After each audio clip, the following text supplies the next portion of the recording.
بسم اللہ الرحمن الرحیم۔ جی تو ناظرین، ہم حج کے متعلق بیان فرما رہے تھے اور آج بھی اسی کے متعلق چند باتیں بیان کریں گے۔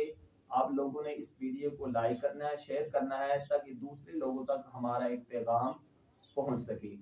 جو آج کی آیت کریمہ ہے یہ 198 اور 199، آج ہم دو آیت کریمہ کو بیان فرمائیں گے۔ تو یہ پارہ نمبر ہے 2 اور سورۃ بقرہ ہے۔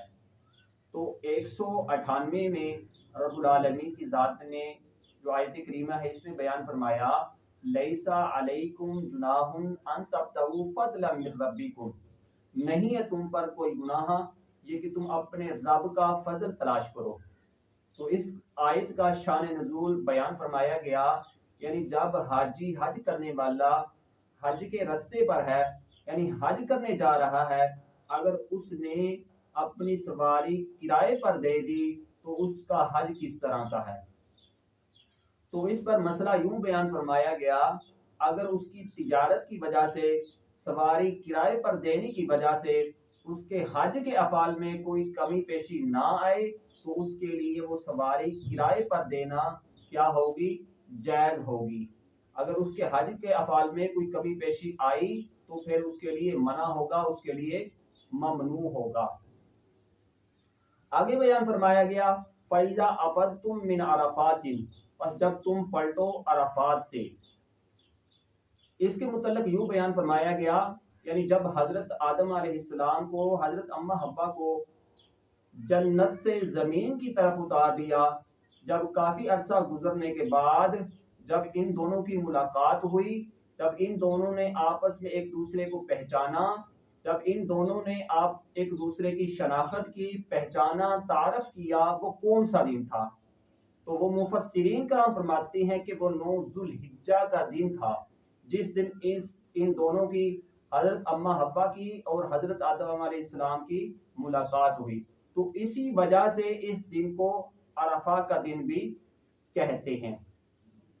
تو جس مقام پر ان دونوں کی ملاقات ہوئی اس کو عرفات کہتے ہیں۔ فَإِذَا أَفَضْتُم مِّنْ عَرَفَاتٍ فَاذْكُرُوا اللَّهَ عِندَ الْمَشْعَرِ الْحَرَامِ، فرمایا اللہ کا ذکر کرو مشعر حرام کے پاس۔ تو مشعر حرام کیا ہے؟ تو اس کے بارے میں بیان کیا گیا کہ مشعر حرام جبل کوزہ ہے، جس جگہ امام اپنا وقوف کرتا ہے۔ وقوف کا مطلب ہے جس جگہ امام ٹھہرتا ہے۔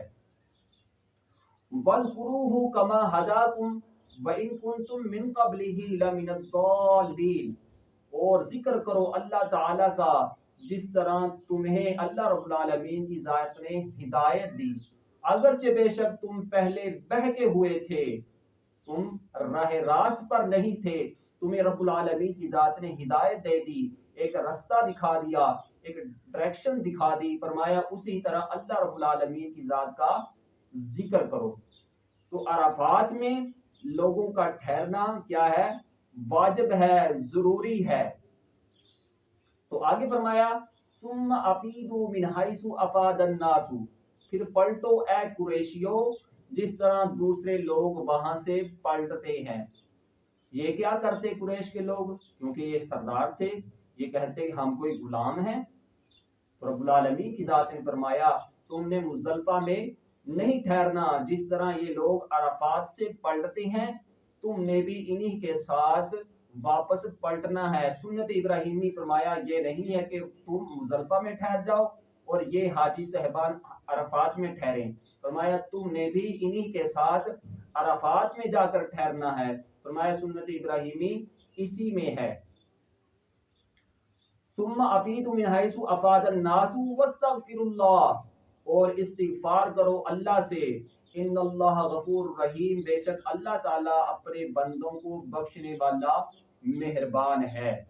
دعا ہے کہ اللہ رب العالمین کی ذات ہم سب کو اس پر عمل کرنے کی توفیق عطا فرمائے، اور آپ لوگوں نے اس ویڈیو کو شیئر بھی کرنا ہے، لائک بھی کرنا ہے تاکہ دوسرے لوگوں تک ہمارا ایک پیغام پہنچ سکے۔